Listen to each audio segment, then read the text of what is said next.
Hey everyone, and welcome back to WriteUp's YouTube channel. Before we dive into today's video, hit that like button and subscribe if you haven't already. This helps us bring you more of the content you love.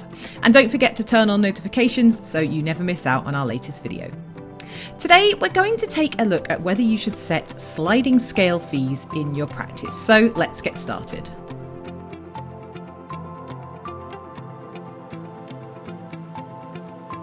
Now, whether you're setting up a private therapy practice or you already have one, deciding on your fee structure is really important. And today, I'm going to go through everything you need to know about implementing sliding scale fees, making sure accessibility while maintaining your financial stability. First, let's talk about why you might want to offer sliding scale fees. Well, sliding scale fees are based on a client's income and their ability to pay. And it allows those who can't afford full fees to access therapy at discounted rates. And this approach helps make mental health services more accessible and can expand your client base.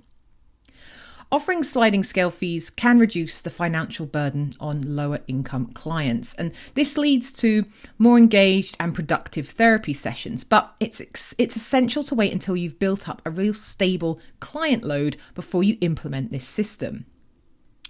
There are alternatives. You can offer payment plans, free initial sessions, which we have looked at before, and I'll pop a link to an article in the description here, or subsidies for marginalised communities as well. And remember, you're not obligated to offer a sliding scale. It's about finding what fits best with your practice's ethical standards and your financial responsibilities.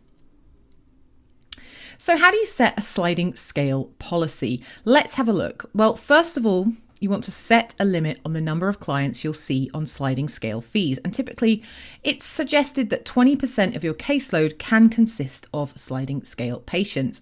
This helps you just to maintain a balanced workload.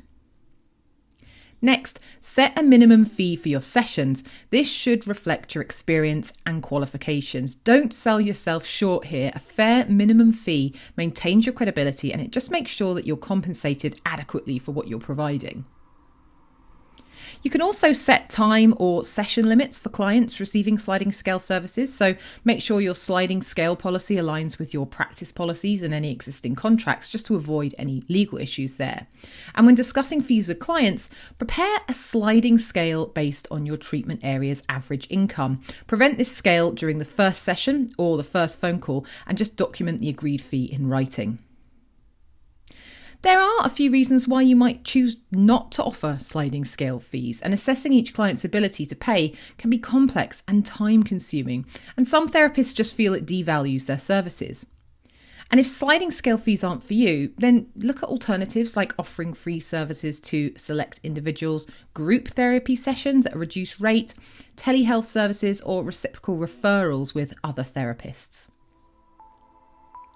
If you have any questions about implementing a sliding scale or using practice management software like WriteUp, feel free to reach out. We're always here to help. Thank you so much for watching, and don't forget to like, subscribe, and hit the notification bell for more tips on managing your therapy practice. I'll see you in the next video.